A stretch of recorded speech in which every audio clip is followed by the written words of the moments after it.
Welcome to the Profitable NDIS Provider Podcast, where we're joined by your hosts, Tania Gomez and Paul Bryan. In each episode, we'll be sharing valuable insights and tips to help you turn your NDIS business into a profitable venture. So whether you're just starting out or looking to take your business to the next level, you've come to the right place. Let's stop surviving and start thriving.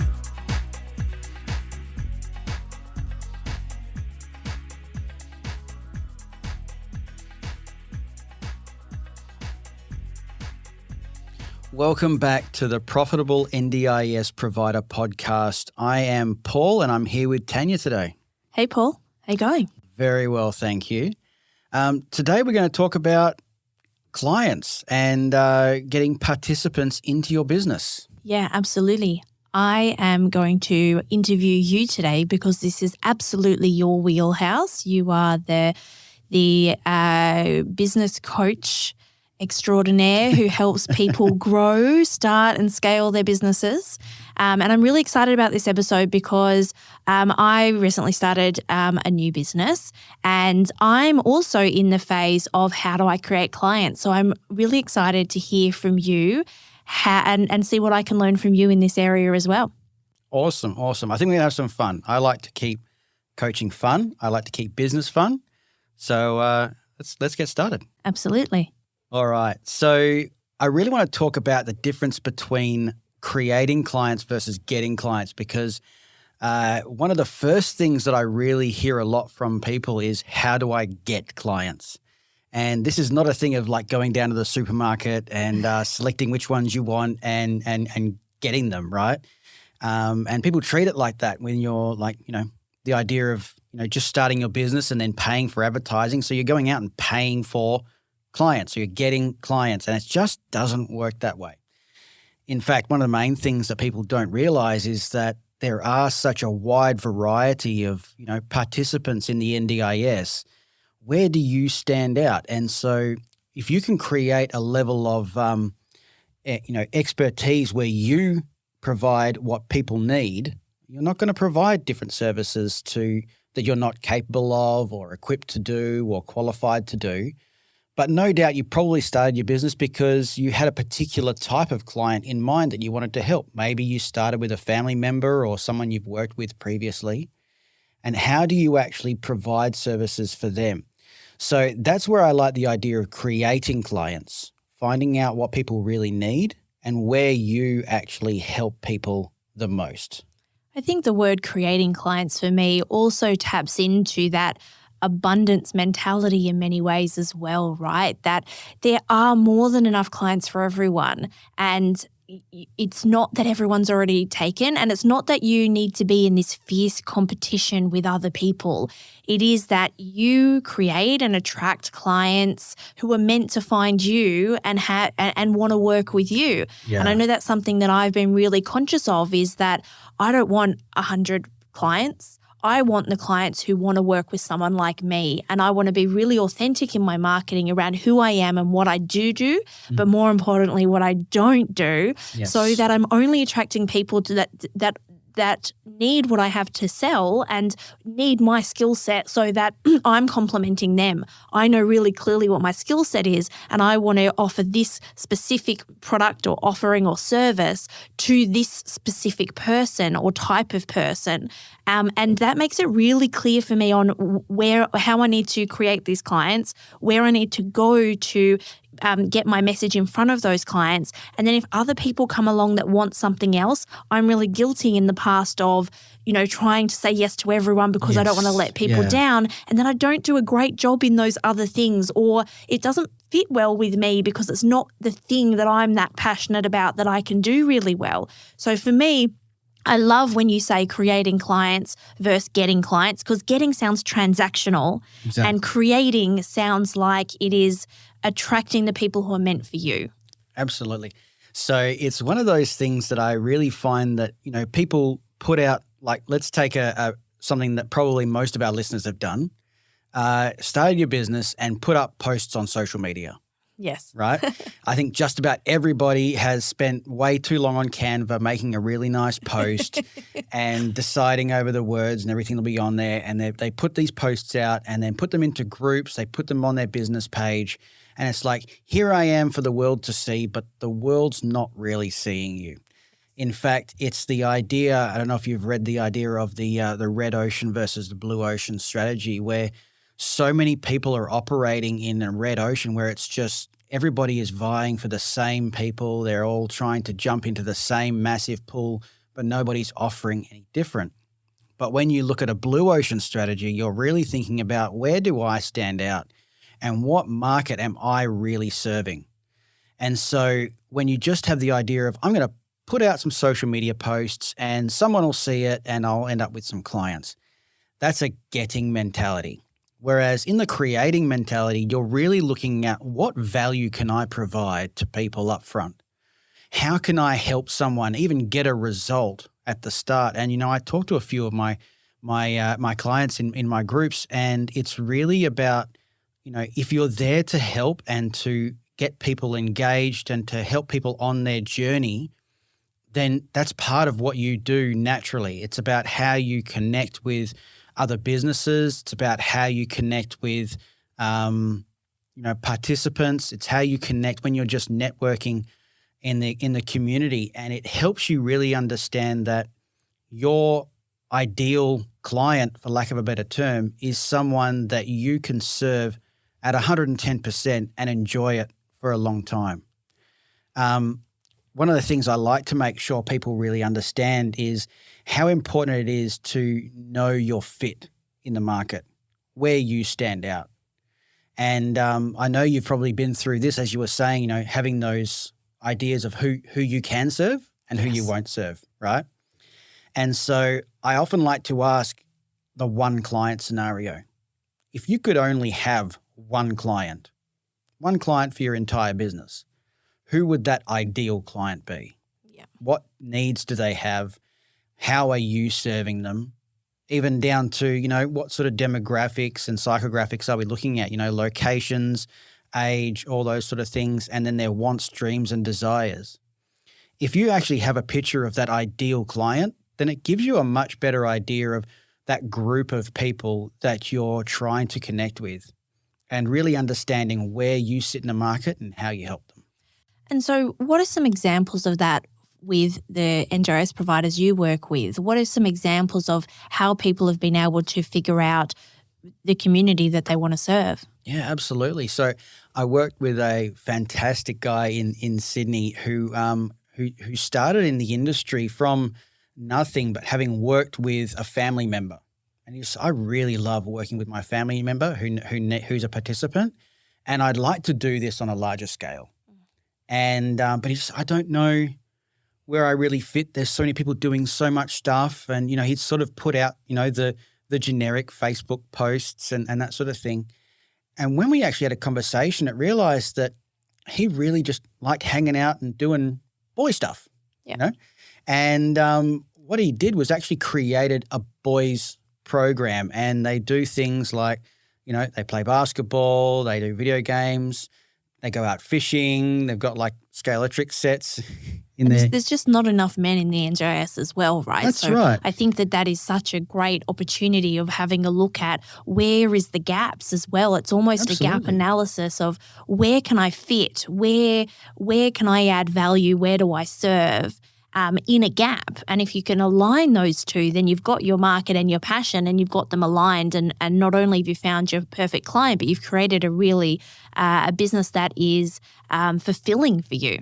Absolutely. And I really think that understanding who your passion to serve is keeps you so much more engaged in your business and how you promote it. And it comes across when you're talking to people about it, and people understand your passion to help that sort of area.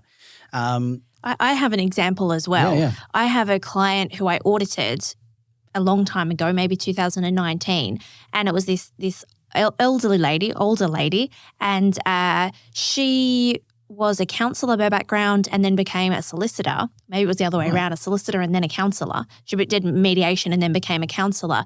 And then she became a plan manager in the NDIS because her husband was vision impaired and he needed help going through the process. So she used her skills to help him understand how to get into the NDIS as it rolled out. And she saw that his whole community, the blind or vision impaired community, all needed supports. So she had a bookkeeper on staff who became a plan manager, and they started managing some plans. And she had, and I can't remember how many, it was just, for me at the time, it was the most amount of clients that I had ever seen with one plan manager. And I said to her, well, how did you find all of these clients? Because it was one lady, and I think I might be exaggerating, but it was like 1,000 clients that she had. Wow. And it just blew my mind. And she said, well, I wanted to keep helping people like my husband, and he is vision impaired. And so I didn't want to help everybody in the market. I just wanted to help his community and his friends. So that made it really easy for her from a compliance point of view. She could then re-look at her systems and go, okay, well, my welcome kit, all my messages and all my communication needs to either be verbal then, or it needs to be in Braille, and it needs to be a mix of both. So I don't need to worry about easy read documents because that's not even going to be relevant for my participants. I'm going to make everything in Braille and in audio, and I'm going to go to everyone's houses for their initial meetings. I'm not going to make them come to me because she had, she was in the middle of Penrith. She was up many stairs. You don't need to catch multiple public transport. And she said, I know that the vision impaired community don't like going on public transport and don't like going to new places. So she would have one day a week where she would go and visit all her clients in their homes. And out of that, her business just exploded. And she was meeting her own needs, I assume, because she was helping people that she wanted to help. But her business went from strength to strength. And she went from plan management to then also offering allied health services through her networks, only through people, because she saw that everyone needed allied health and was really having this barrier of her clients being able to find allied health that would come to their home, that would meet their needs in the communication method they required. And so she helped these allied health access her clients, and then she added that to her registration herself. Yeah. And that's how she grew her business, from knowing her client and growing from there, which kind of comes back to how important it is to know your market fit and know your target market. It also comes to your point around the vanilla versus the hokey pokey. Yeah.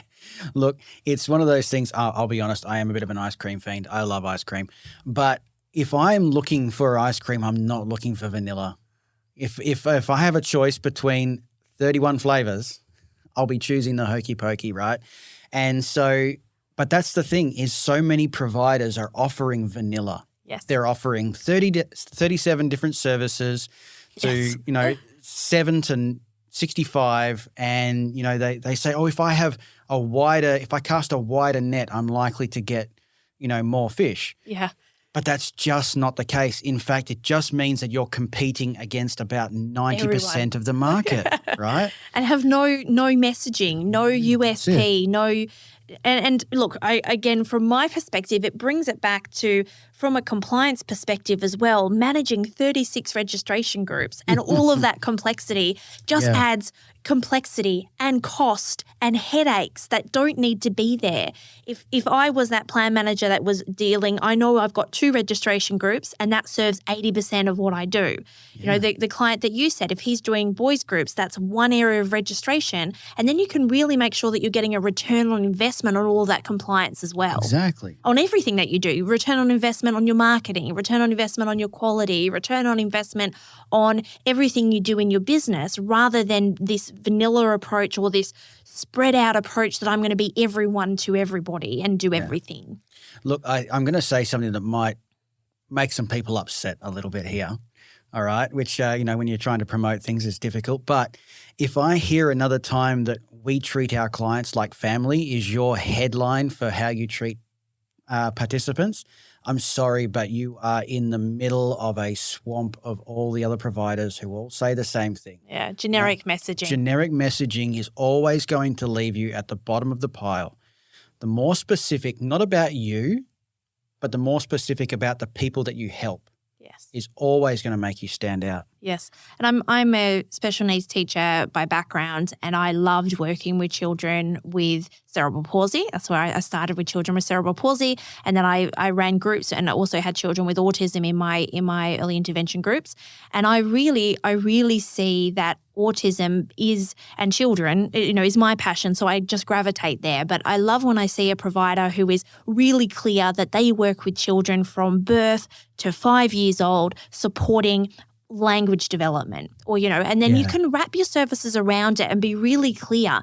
And the other thing, I know we're doing an episode soon about your business culture, but if you can get all of your staff to align with that as well, then finding staff is easier too. Makes it so much easier. Yes, to find those other people who are passionate about the people you're passionate about, because I think all of that just makes so much sense. Oh, we're going to have a lot of fun with that episode, I can tell you. The next question that I had for you was, are there enough participants for the number of providers out there? I think there's about 10,000 registered providers, probably another 5,000 unregistered providers, 500,000 participants, I believe, somewhere around that, growing at large numbers. I heard recently that the NDIS is going to blow out by $3 billion this year, and by 2032 it's going to be at $85 billion spend a year. Yeah. It's a lot of money, but is there too many providers? Look, I never believe that there is too many providers because, right, if you're actually serving a niche market and you're helping people in a really specific way, it means that some participants might have multiple providers even for different areas that they require. But I think what most people miss out is that there is a market split even among the people that are looking for services, right? In any market, in any given market, there's about 3% of the people in that market who are currently looking for a service to be filled right now, right? And so everyone is currently trying to get those people who want to sign up today. Problem is that's missing out on 97% of the market of people who need your services in a month's time, in 6 months' time, in a year's time. And if you haven't got a level of education which is helping people understand the differences in services and how to get the most out of their services and how to use their budgets effectively, all these different areas are levels of education, but you're missing out on the widest part of the market. So if you were to look at, for instance, you're advertising your service, you might be, and someone comes to you and says, I'd like to engage your services. They might be coming from a different provider. They might have had their plans renewed and they get new services available to them. Maybe they're unhappy with their current provider. Maybe they've just started on the NDIS. All these different areas, they all have different requirements in what they're looking for and how you're going to operate with them. So I think that people need to really have an idea of, some people don't know that they need your services. Yes. Some people are thinking about the idea of maybe I should look into getting this type of a service. Some people are on the journey of, well, I know I need this type of service, but I don't know what's involved or how I engage someone in there. And then other people are like, right, I need to find someone to provide this service for me now. Yeah. I've seen this a lot as well. It's that whole idea of that nurturing of the client and that education piece, because, I do this myself. I do a lot of education. One, because I'm an educator and I love it. But secondly, because people don't know what they don't know. Exactly. And if they're brand new with, either a new diagnosis or a progression of a diagnosis or whatever it might be, if I choose, what's something that I know about? If you talk about compliance, before people are registered as an NDIS provider, they don't know how to register. Yes. And they don't know what registration groups to choose, and they don't know about audit. So I need to demystify all of those things and break it down. And I imagine if I am a plan manager, then I need to explain what a plan manager does. I need to explain how it works. I need to explain the 10 steps to getting your plan and that journey that you go through. I need to explain how I'm different from other other people as far as maybe I do monthly statements instead of quarterly statements. I'm not sure. I'm guessing. Or, if I'm an OT that works specifically with language delays, maybe then I need to talk about all the different types of language delays and have a fact sheet for each of them to build that understanding, build those resources so that is really good for your search engine optimization. It's really good for your social content. It makes you an expert, but it's that capturing people before they're ready, as opposed to is it called acquisition marketing, where you're only worried about lead equals sale? You're talking about going back a few steps and talking about casting your net, in bringing people in, educating them, nurturing, building your expertise within that marketplace before you're just asking for a sell and making it really transactional. That's right. And I think that really comes around to the idea, again, of creating clients. Someone who doesn't need your service right now might need it in a couple of months' time when their plan renews. But if you haven't put in some work, offered them some value up front, educated them on an area of the NDIS maybe that they weren't realizing about, or understanding how in-depth your service is, then you've really missed out on bringing them on a journey and helping them understand that you are the best provider for their current need. The best fit for them. Absolutely. That their needs and your expertise align. And meet up really well. Yeah, and I guess that comes back to knowing your niche again.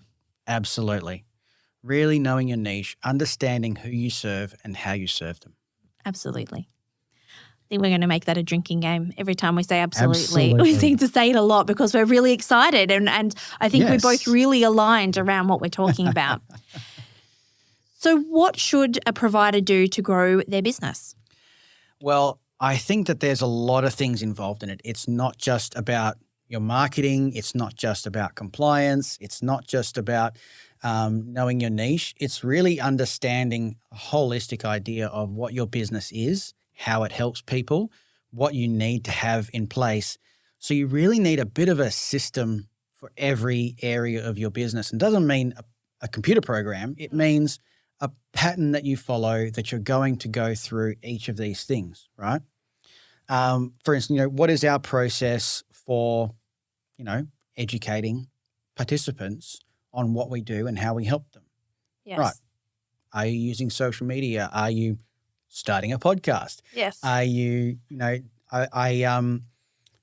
forget the name of it, but on TikTok, there's a support coordinator who has a fantastic TikTok who just gives out regular information when she's in her car before or after meetings. And her ability to just, lay down really simple information is providing so much value to a lot of people about support coordination, It's that expert position. It really is showing people that you are able to educate them and be the expert in that certain area. Yes, I love processes. I'm all about processes. The auditor says, yes. And not just from a compliance perspective, but I love myself personally. I love scalability and I love technology. So if I have a clear process, it really helps me to go, what can technology do so I don't have to do it? What can someone in my team at a lower hourly rate do so that I don't have to do it? And then what parts do I need to focus my attention to that nobody else can do as good as me? Because I'm really clear on what my skill set is. And, anything to do with sending invoices that can be done by someone else, they're better at it than me, they're faster than me, they're more accurate than me, and it takes it off my plate. And so systems allow me to do that. And one of my favorite things to do with new clients is map out their process with a participant from start to finish and staff from start to finish.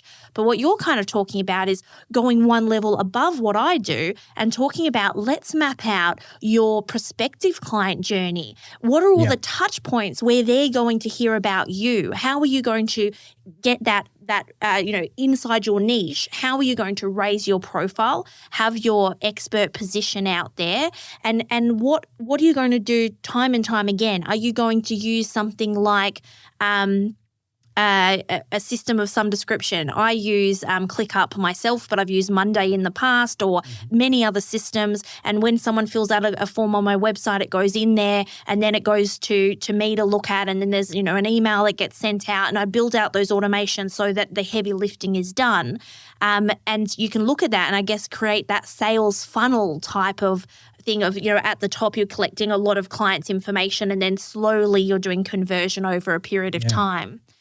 Do you think that providers need a whiz-bang CRM to manage this process, or what are some simple ways that you've seen that work that doesn't involve a huge investment up front? Yeah, a lot of providers who are starting out just don't have the funds for $500 a month software, which is going to run everything for them, which is great.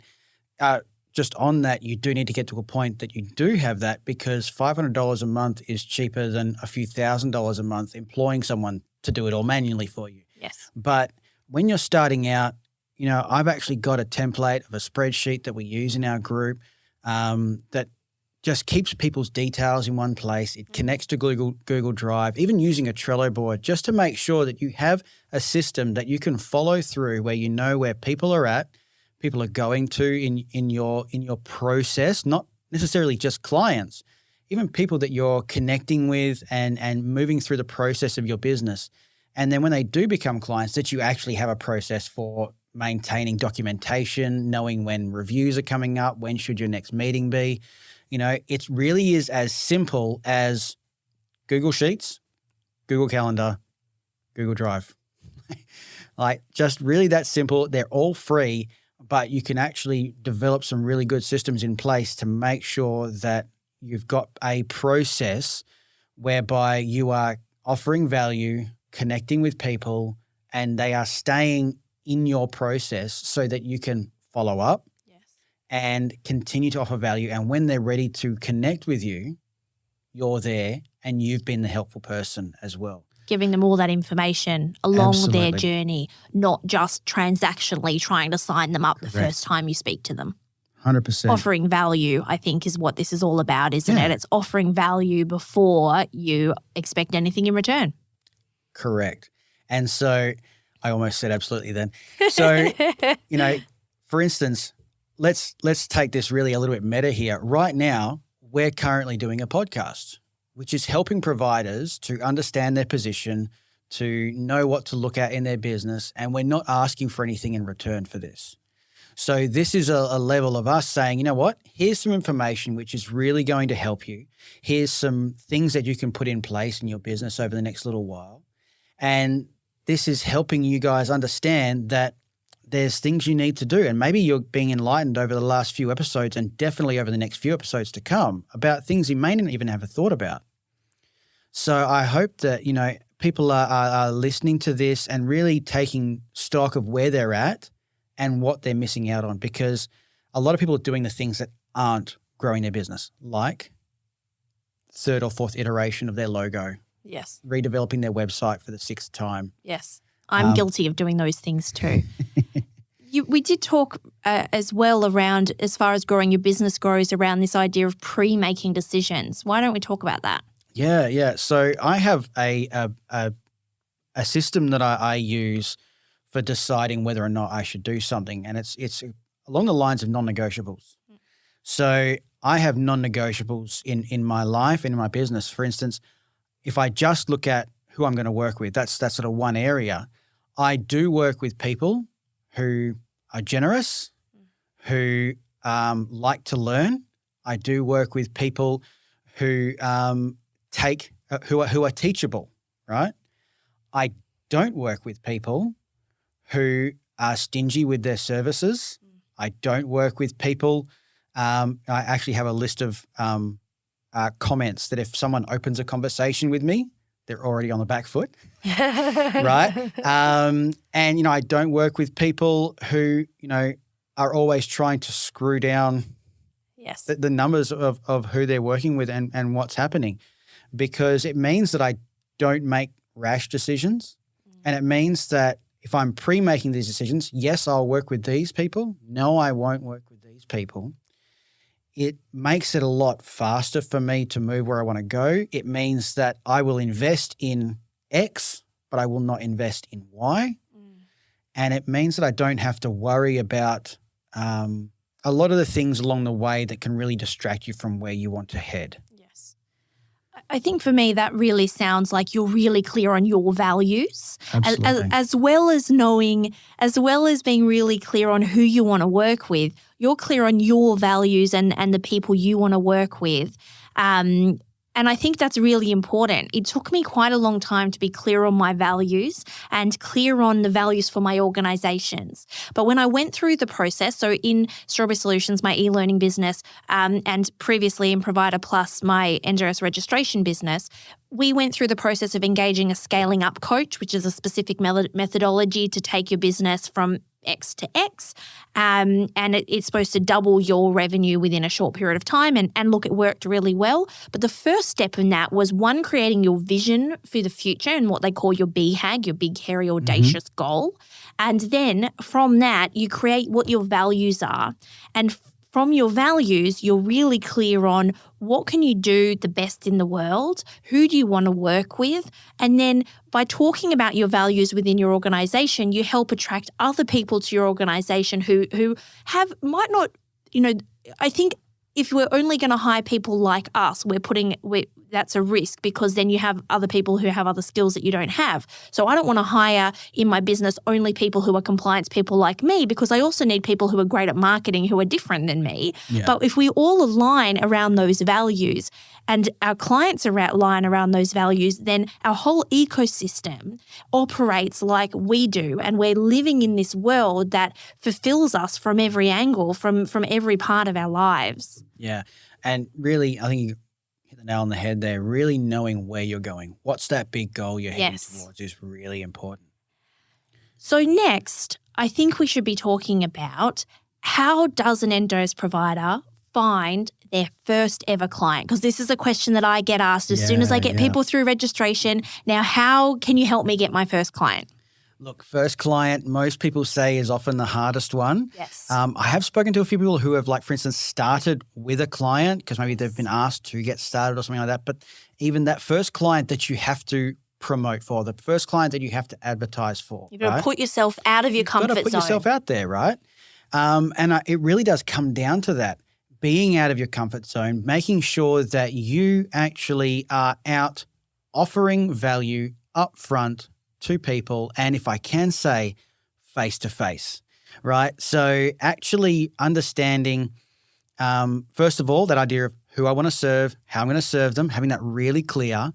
Making connections is always the hardest. I say, people say, how do I get in touch with support coordinators? They never respond or get back to or anything like that. The more niche, the more clear you are on who you serve and how you serve, the more you stand out. So if I could leave you with one thing, it's really about, if you could be top of mind, you'll be first in the list, right? How do you stand out? Yes. How can people remember you? Because again, being, family-centered or in the industry for a million years, same as a lot of other people. It really then comes back to what we're talking about that expert position as well. And so I like the idea of networking, and you run some amazing networking events that I've been to, and everyone gets to introduce themselves and you get to meet other people who might need your services, who might be interested in working with you and starting to build those connections. But I think it also goes past that transactional, well, you give me your card, I'll give you yours, and actually go out of your way to do something for those people. Figure out, well, how do I help you? And I do this, I have a great network in the education space that I fostered for many years, and I'm building one in the disability space in Perth because I'm new to Perth.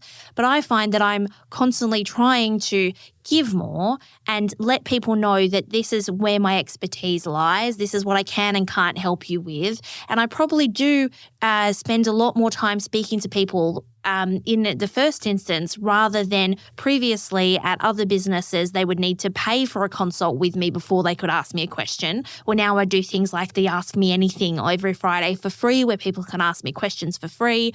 And if someone sends me a message and asks me a question, I'll flick them a link to a free 15-minute chat with me, and we'll do a 15-minute chat for free so that they can see that I can answer their questions. I get to know a bit about them. And I'm also trying to determine if this is a good fit for me, because I'm quite selective with who I work with. So it's kind of both ways. They get to know you, you get to know them, as opposed to saying, well, I don't do anything. I don't get out of bed for under $1,000 a day or whatever, it might be. It's about, I feel like in the past, it was everybody was around, let's get paid before we do anything and let's be transactional, where now the world is moving to let's give first, let's give back first, let's be clear on who we are and what we do. And I think that's the hardest thing for a new provider, is that they don't want to cut off.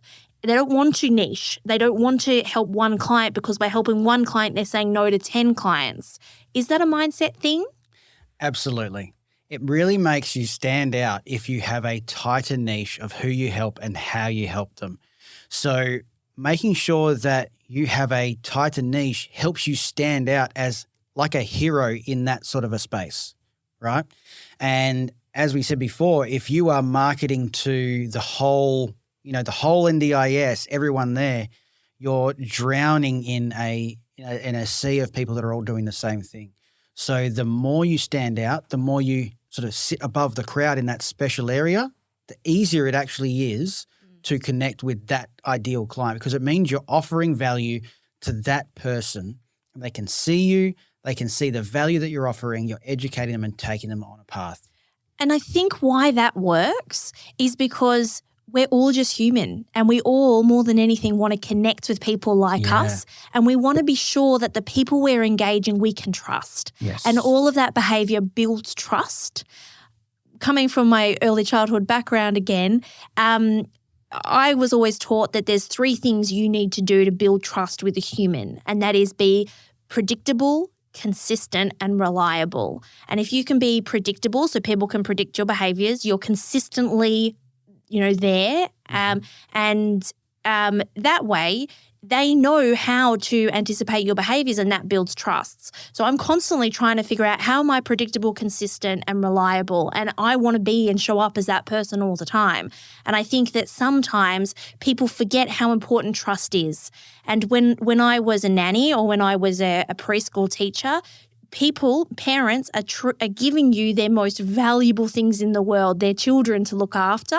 And I have tried, I hope I have successfully built trust with people so that they would trust the care of their children with me. And whilst I don't have any children with disability, I would feel that this would be the same if I am engaging someone to look after a loved one in my life who has a disability, that I would really want to trust that provider and trust that support worker. Yeah. And for me, that would be the number one reason I would stay with a provider, would be that level of trust by having strong relationships. Yeah, look, I think we could probably summarize most of this into, offer value up front, be ready with an open hand to give, right? Yes. Build that trust, and really know who you're working with. And that's all before you get your first client. Yes. Right? Yes. And so that's that idea of creating clients, offering that value up front, being reliable, helping build trust in that space. And then, on the back end of that, having those systems in place to make sure you're actually offering what you say you can do. Yes. And then we get to the compliance side. Always exceed expectations Absolutely. As well. So now we found our first client, we've got through that hurdle. How is it different finding that second client? How is it different when you have one client? If you've got 5, 10 clients and you want to scale that to 20 clients, are there other ways? Because is it the same method to get to one client as it is to get to 100 clients? Definitely not. There's a glass ceiling that most people don't realize that they have. And most people have a cap. Right? So, for instance, a single provider can only help so many people, a single person, right? And then you start to bring in some staff, but then the systems that you have in place to get those first 5, 10 participants really don't scale beyond that point. And so then, the owner needs to actually stop providing services and actually start looking after their staff and be more focused on bringing in the clients, or whatever that area is that you are specifically really well trained at. Yes. And so systems change over time. And I'm talking to a lot of businesses that are trying to do the same thing as when they started, and they're just plateaued. They're at that same place for a couple of years and can't get beyond that point. So things need to change. Perspectives need to change on how you operate your business. And to be very honest, that's the point where an outside set of eyes can actually bring in the idea of, maybe this isn't working like it used to because you've outgrown that model. Your new model needs to have a couple of specific areas where you can now help more people on scale, because when you've got 2-3 staff, it's really easy to make sure they're all got a similar culture to you. And we will talk about culture in another episode. But when you've got 20 staff, that's a much different process by keeping those people accountable, making sure that you're hiring people that have similar values to you. It makes your business grow and scale, but you can't be doing the same things when you had 2 participants. Yes. And it is this shift from when we start a business, it could be like me, it is the person delivering the service. So you have someone who is a support worker or a RN or a OT, and they're delivering the service. And that's really easy to scale, but you've only got so many hours in the day. Yeah. So once you've maxed out your 36 hours in the week, or let's be honest, if it's your business, let's talk about 50 hours in the week. Yes. Once you've maxed out your time, you then do get 3 staff on board. And once you have more than, let's say, 7 staff, you then need to either get someone to manage those staff, or you manage those staff exclusively and you stop providing supports. Yeah. And that's the first challenge where I see people really struggle, is that move from I can't control everything anymore because when I did it, I did everything perfectly because I care so much, because this is my livelihood. I've now taken a step up. I've got other people doing that. I've let go of a bit of control. And then that next jump up where there's too many people for them to manage and they need to hire a manager, and then they've got them up here and the support workers or the staff or the frontline staff, and they've got a layer of management. And then them taking that step up from managing the support workers or the staff to managing managers is another big jump, which requires more resources, more skills, and you need to be a different person in that organization. Correct. And, some people are built for that and some people aren't. But really knowing your strengths, and so working with someone to understand, what is that 20% of things that you should be working on that produce the 80% of results? Yes. Because not everybody is, a bulk team manager. Yes. Maybe you are the person that connects and networks and offers value up front, but you need a manager to look after your team. Yes, or to run the operations. You might be a great people person and managing staff is right, or you might be really good at engaging participants, so you become more of a business development type role in the business. And Paul, this is the type of work that you do. Can you give us a bit of a walkthrough of your Momentum program and your Profitable Provider program, and I guess what these offer and how you help people in this journey? Yeah. So with the Momentum program, we started that about 3 years ago, which was really just to help small providers who are starting out, or you've got a couple of participants, to really understand a few of for instance, the fundamentals that we've spoken about today, and to have those things in place. So we just take you through a process, because at that point, it's really stock standard. You need to have a system for offering value. You need to have a system for, onboarding your clients properly. You need to have a system for, bringing on your first sort of staff members or few, and a way to actually have that business growing in a progression. But then as those businesses grew, we needed something for businesses that were, becoming more diversified in what they do and much more specific. So we built the Profitable Provider program, which is much more of a tailored, one-to-one and group mastermind to help providers have much more tailored help in their business and take them through a process of growing over the period of a couple of years to get beyond that cap that you can reach at points and bring in the team that you need and take the business to where you want to go. Now, some people want a business that has 5 participants and they want to build that and they want to make it brilliant. Some people want to help a lot of people. Yes. And so often you grow beyond yourself, but you need things in place to make that happen really well, ethically, compliance-wise, business structure, all those sorts of things need to be in place. I love the idea of that. And I kind of wish I had something like this when I launched my first business when I was in my 20s, because I often and sometimes still find that working as an entrepreneur, working as a business owner can be quite lonely. And it also can mean that you don't have people to bounce those ideas off. Is that one of the benefits of being part of this program other than your wonderful coaching? Look, I am 100% aware that most of the value in our Momentum program is the group.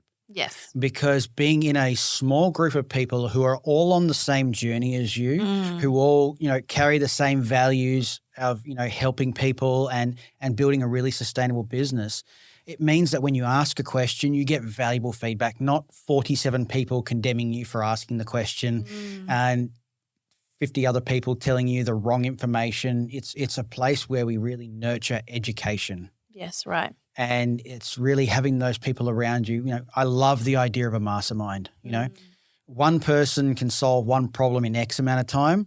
10 people can solve that same problem in so much shorter amount of time. Yeah. And they're all sharing their experiences and they're sharing their journeys and they're sharing what has and hasn't worked for them and that collective wisdom. Yeah, correct. I mean, we've had people go through the program and they started, with just a few participants and now they've got multiple locations. Yeah, right? Amazing. But it's for the fact that they were able to ask questions of people maybe who had been there before or they were able to, network and connect and really understand how people did it their way and see what works for them. There's no cookie cutter model.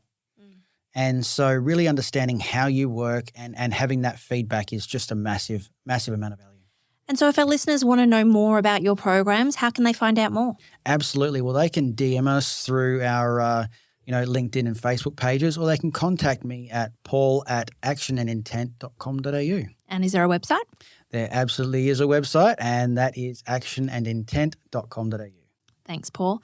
I think we've come to the end of our episode today, a little bit longer than our last episode because we're both so super passionate about this idea of creating clients. Yeah. Next episode we have coming up is about staying registered, the debate of do I become registered or not for unregistered providers? And we are interviewing the wonderful Kaz about her journey. And that is coming up next week. So we hope everyone joins us then. And until then, stay safe and we look forward to connecting with you again soon. Have a fantastic week, everybody. Bye. Thanks for tuning in to another episode of the Profitable NDIS Provider podcast with Tania Gomez and Paul Bryan. We hope you found today's episode informative and valuable. If you enjoyed the show, please don't forget to subscribe, leave us a rating, and share it with others who could benefit from our insights. Until next time, keep thriving.